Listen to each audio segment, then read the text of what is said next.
de Dieu, bon dimanche, bonne fête de la Pâque. Nous bénissons le Seigneur pour la présence de tous au milieu de nous. Je vais partager un tout petit peu sur la Pâque. Certainement, comme vous l'avez remarqué au milieu de nous, on n'en a pas parlé. On n'en a pas parlé, c'est à cause de certaines vérités bibliques que nous connaissons déjà, qu'on ne fait pas mention de certaines célébrations au milieu de nous. Mais je crois par la grâce du Seigneur, on prendra le temps d'enseigner dessus, afin que nous tous nous soyons sur une même longueur d'onde. Cela ne veut pas dire que les personnes qui célèbrent la Pâque sont en train de pécher. Non, c'est une recommandation du Seigneur. Et avant de commencer, disposons-nous dans la présence du Seigneur. Seigneur Père, nous te bénissons, nous te rendons gloire. Nous te sommes infiniment reconnaissants, Seigneur, pour notre présence en ce lieu. Et nous te bénissons, Seigneur, parce que nous savons que tu es là. Tu es là. Et parce que tu es là, Seigneur, viens diriger nos pas. Conduis-nous durant ce moment, Seigneur. Père, ta parole ne sort pas et elle ne retourne pas à toi sans avoir accompli pour ce pourquoi elle est sortie. Père, pendant que nous parlons de la Pâque, Seigneur de gloire, je prie afin qu'il y ait l'impact de cette Pâque, Seigneur, dans nos vies, à toutes, Seigneur. Dirige ce moment par ton précieux Saint-Esprit. Au nom de Jésus. Amen. Alléluia. Nous allons prendre nos Bibles dans Lévitique 23. Déjà, en guise d'intro, le Seigneur déjà avait recommandé à son peuple de pouvoir faire certaines célébrations. Dans le livre de Lévitique 23, on nous parle de 7 fêtes de l'Éternel. Et parmi ces 7 fêtes de l'Éternel, la Pâque est la toute première fête en fait. Ce sont des célébrations que le peuple juif devait observer de génération en génération. Et toutes ces fêtes, pour la plupart, parlent de Christ et parlent de nous. La plupart de ces fêtes ont déjà eu leur accomplissement par l'œuvre de la croix que Jésus a accomplie à la croix. Et donc, l'unique qui n'a pas encore eu son accomplissement, c'est la fête des trompettes, parce que nous attendons le son de la dernière trompette qui va se retentir afin que l'église du Seigneur soit enlevée. Et ces 7, je vous recommande de lire tout Lévitique 23 à la maison. Ces fêtes étaient au nombre de 7, à savoir la Pâque, les pains sans levain, les prémices, la Pentecôte, les tabernacles, les trompettes et en dernière, le Yom Kippour ou la fête des expiations. Et ce matin, nous allons voir uniquement la Pâque, encore appelée la Pessa chez les Juifs. Et la Pâque biblique, vous allez bien même vous le constater. Lisons dans Lévitique 23, 5. Quelqu'un pour m'aider, je vous en prie.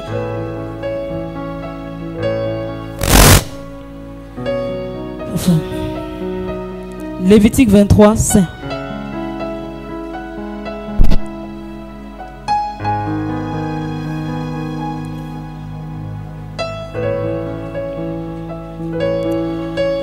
J'ai peu de temps. Je vais lire Lévitique 23, 5. Le premier mois, le 14e jour du mois, entre les deux soirs, ce serait la Pâque de l'Éternel.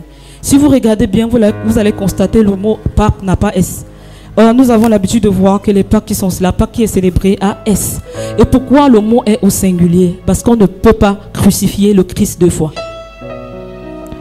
On ne peut pas frapper le Christ 2 fois. Lorsqu'on regarde dans la Pentateuque, on va se rendre compte qu'à un certain moment, Israël était en train de murmurer parce que Israël avait besoin d'eau. La première fois, le Seigneur a dit à Moïse, frappe le rocher. Il a frappé, le Seigneur a donné de l'eau à son peuple. La deuxième fois, il a dit, parle au rocher. Mais il a frappé 2 fois. Et à cause de cela, il n'est pas entré à Canaan. Parce qu'on ne peut pas crucifier le Christ 2 fois. Amen. C'est une recommandation que le Seigneur avait donnée à son peuple. Déjà, le premier mois, au 14e jour, on devait célébrer la Pâque de l'Éternel. Nous allons ouvrir Exode 12. C'est plus explicite là-bas. Exode 12.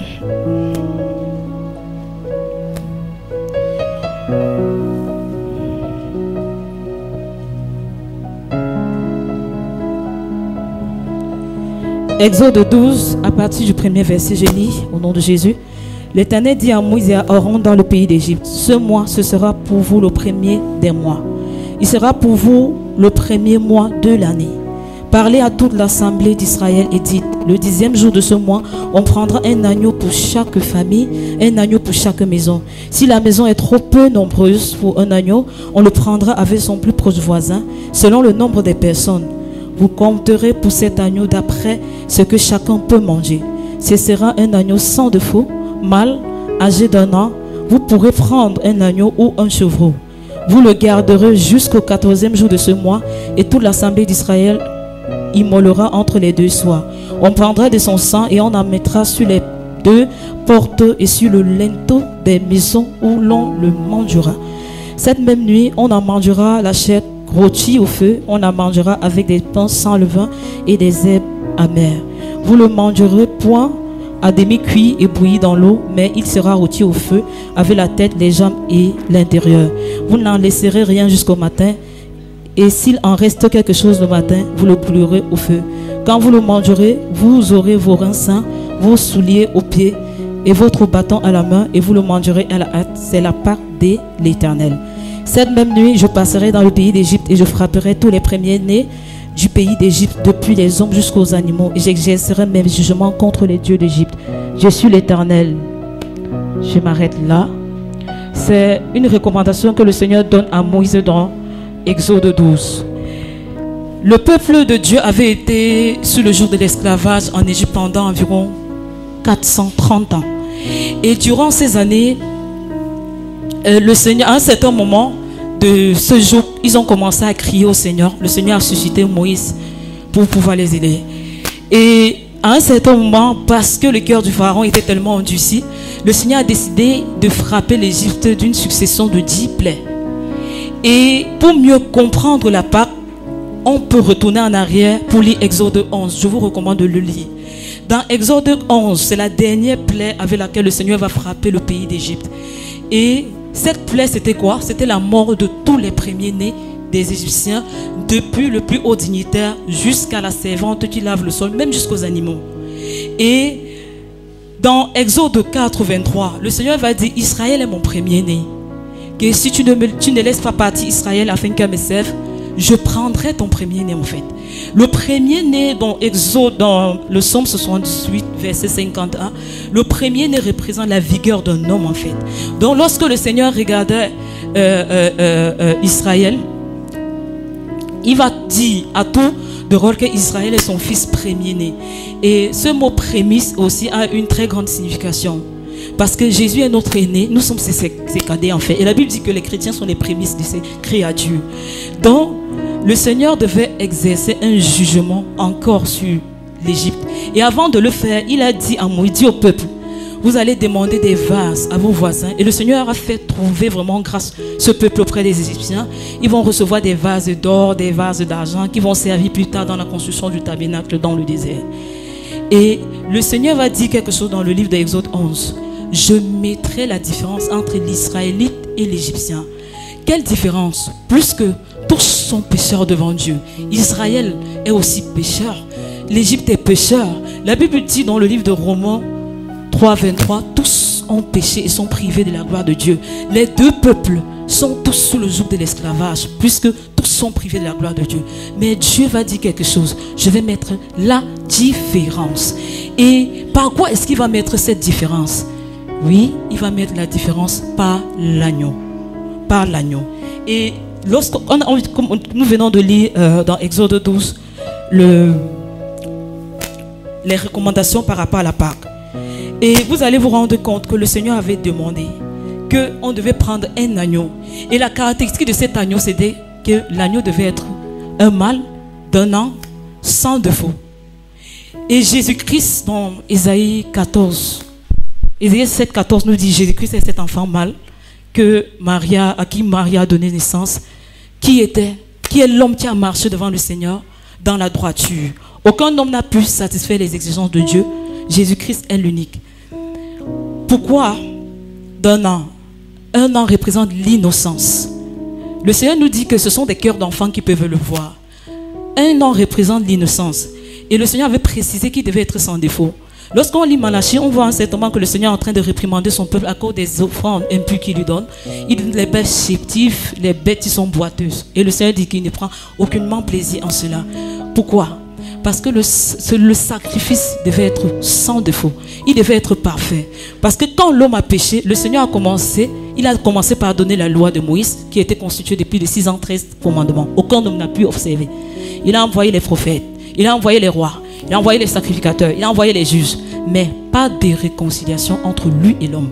Le but de la part chez les juges, c'était de les rapprocher davantage du Seigneur. Et la Bible nous dit, lorsqu'on lit la Genèse 3, 27, on va se rendre compte que lorsque Adam et Ève ont péché, ils ont pris des feuilles de figuier pour couvrir leur nudité. Les feuilles de figuier, lorsque le soleil devait paraître, devaient sécher et s'effriter et leur nudité devait paraître. Qu'est-ce que le Seigneur a fait lorsqu'il est venu? Il a tué un animal, il a utilisé la peau de cet animal, il a recouvert leur nudité. Et l'agneau pascal avait cette réputation-là de couvrir la nudité d'Israël afin qu'Israël ne subisse pas le jugement que le Seigneur devait exercer. Puisqu'il est le Dieu de justice, il ne pouvait pas juger l'Égypte, il laisse l'autre. Mais à la place des premiers-nés, un agneau a été donné.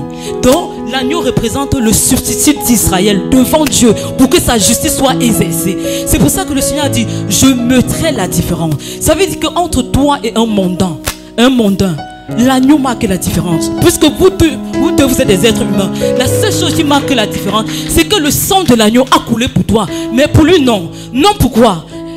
L'Égypte était incrédule. Ils n'ont pas cru au Dieu d'Israël. Et c'est à cause de leur incrédulité qu'ils ont été jugés. Mais Israël a cru. Et il a hérité de cela. Vous allez vous rendre compte que l'agneau, on devait le prendre le 10e jour. Il devait être examiné pendant 4 jours avant d'être immolé. Jésus-Christ est passé devant le Sanhédrin juif, devant Pilate, devant Hérode. Ils ont jugé qu'il est digne. Lui seul peut être sacrifié. Les 4 évangiles ont attesté de la véracité de cela. Ils ont témoigné. Effectivement, il est celui qui peut nous sauver de la mort du péché. Je vais dire à quelqu'un, lorsqu'il était à la croix, il était avec toi. Lorsqu'on l'ensevelissait, tu étais avec lui. Lorsqu'il ressuscitait, il est ressuscité avec une nouvelle version où le péché ne peut plus avoir domination. Qu'est-ce qui te retient captif? Regarde à la croix, ce fardeau tombe. Regarde à la croix, parce que le sang des animaux n'a pas pu. Le sang des animaux dans le Yom Kippour avait pour but d'expier de manière momentanée le péché. Mais le sang de Jésus n'a pas couvert. Il a enlevé. Il a enlevé ton péché. Il a enlevé. Voilà pourquoi tu peux t'approcher du trône de la grâce. Tu peux appeler Dieu Abba. Pourquoi? Il a versé son sang. Et tu es héritier. Tu es héritière. La paix que Dieu nous donne, c'est une paix qui lui a coûté son sang. La paix. Beaucoup de gens cherchent la paix dans ce monde. Mais la vraie paix, c'est au prix du sang de Dieu. L'homme avait essayé par lui-même, mais il n'a jamais pu. Dieu a envoyé les hommes, mais rien n'a changé. Il a dit, je vais devenir un homme. Il est devenu un homme. Il a marché au milieu de nous. Il a éprouvé la famine. Il a pleuré. Il est allé à la croix. Jésus n'a pas vaincu Satan en tant que Dieu. Ça devait être injuste pour nous de marcher comme lui. Mais en tant qu'un homme spirituel, ça veut dire que toi, tu as la victoire sur Satan. Pourquoi? Tu es héritier. Tu es héritier du Christ. Je vais te dire, lorsque le sang de Christ a coulé 7 fois. Lorsqu'on lit l'Ancien Testament, lorsque le sacrificateur devait faire l'aspersion, il devait le faire 7 fois. C'était prophétique. Ça veut dire que 7 c'est l'excellence. Le Dieu qui sauve dans la perfection. Il n'y a rien à redire par rapport à l'œuvre de la croix. Parce que c'est parfait. L'œuvre de la croix. Joue-moi l'instrumental de ça. L'œuvre de la croix. Il est parfait. Il est parfait pour te délivrer du péché. La Bible dit quoi? La main gauche a été percée. La droite a été percée. La couronne d'épines a été là. Le pied gauche, le pied droit, le côté, il est soufflé sur son dos. Qu'est-ce qui te retient captif? Voici l'agneau qui ôte le péché du monde. Jean-Baptiste l'a dit. Seigneur, ce matin, pendant que tu contemples la magnificence et la puissance de l'œuvre de la croix, que le péché qui te retenait encore captif tombe. Parce que c'est par le sang de Christ, comme celui d'un agneau sans tache, sans défaut, que nous avons été sauvés. Le sang de Jésus est ce qui te sauve. L'apôtre Paul nous dit, je ne sais pas si c'est Paul qui a écrit l'épître aux Hébreux. Hébreux 9, 22 nous dit, presque tout, d'après la loi, est purifié par du sang. Sans effusion de sang, il n'y a pas de pardon de péché. Pourquoi tu as été pardonné? Parce que le sang a coulé. Lorsque les anges ont péché, aucun sang n'a coulé. Voilà pourquoi ils sont devenus des démons. Mais lorsque tu as péché, le sang de Dieu. L'apôtre Paul, au moment où il quitte Éphèse, il dit aux anciens, prenez garde. Ça, c'est le troupeau de Dieu. C'est son sang qu'il a versé. L'église, c'est le sang de Jésus. Donc, toi, quand tu joues avec l'église de Dieu, sache que tu t'attaques à Dieu. Parce que c'est son sang.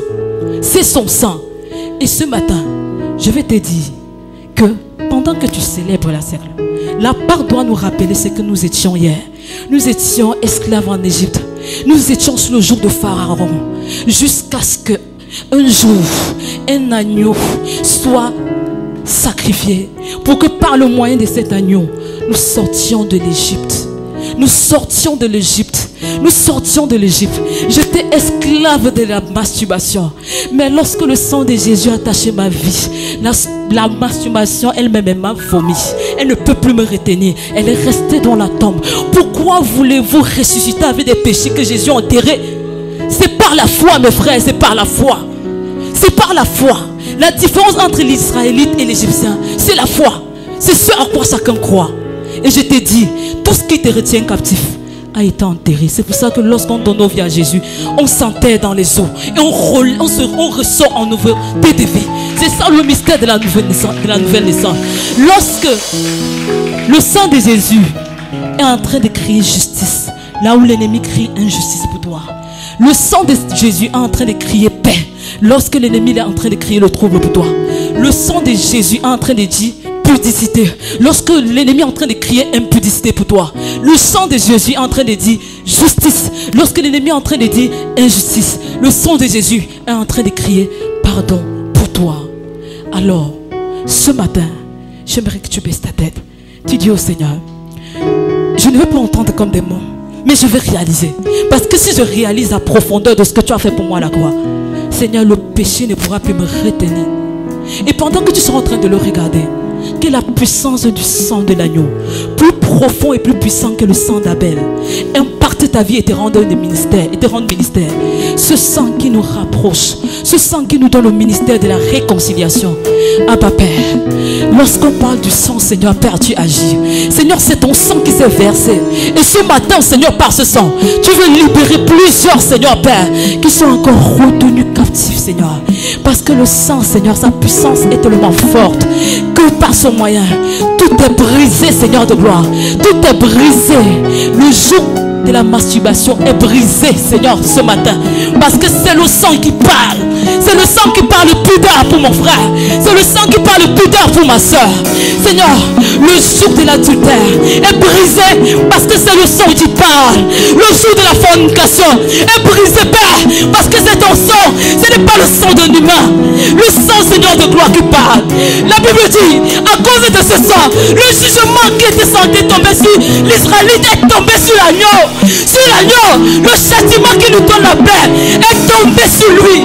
Sur lui. Et ce matin, ceux qui n'ont pas de paix, en bas Père, que le sang donne la paix, que le sang qui parle paix, par la faveur d'une âme troublée en ce lieu, Père. Parce que le jugement qui nous donne la paix est tombé sur toi. La Bible dit, lorsqu'on devait manger l'agneau pascal, les reins devaient être sains, les souliers aux pieds. Israël devait se lever pour sortir d'Égypte. Pour sortir d'Égypte. Les reins, c'est l'image de la ceinture de la vérité. Quand tu manges l'agneau pascal, tu es saint au niveau de tes reins. Tu as le zèle que donne l'évangile de paix. Et par l'autorité de Dieu, tu peux sortir de tout ce qui est ténèbres. Parce que la puissance du sang parle en ta faveur. Iskarandele perleskete. Ikalimarakanuske desheke. Simarandele praliaskata. Imayana luz kondele peliskata. Shibrakantoske le peliskata. Seigneur, merci. Seigneur, merci pour ce sang qui tâche les vies. Merci pour ce sang qui tâche les vies. Merci pour ce sang qui réconcilie.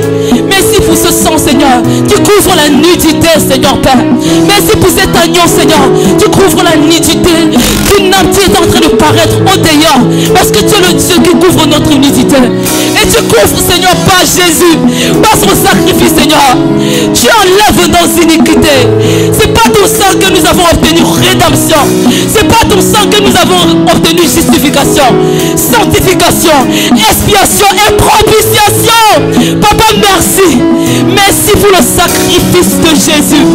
Merci pour le sacrifice de Jésus qui parle à notre faveur, qui parle à notre faveur et qui nous donne accès à l'éternité.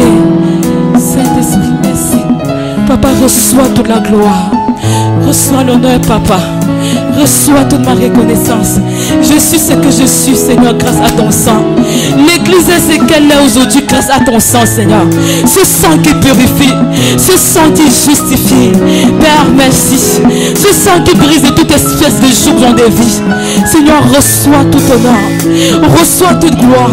Parce que les chaînes tombent des vies, Seigneur. Parce que les robes qui étaient attachées reprennent leur éclat. Parce que le sang, Seigneur, le sang redonne l'éclat aux vêtements, Seigneur de gloire, qui était souillé, Papa, qui était souillé par le péché. Le sang restaure, le sang renouvelle l'alliance, Père éternel. Parce que sans ces visions de sang, il n'y a pas de restauration, il n'y a pas de pardon qui tient. Seigneur, reçois toute notre reconnaissance, toute notre reconnaissance. Nous étions esclaves hier du péché, mais pas ton sang qui nous a sauvés, Père. Reçois l'honneur, Père. Reçois la gloire, Père. Au nom de Jésus.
Si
puissant.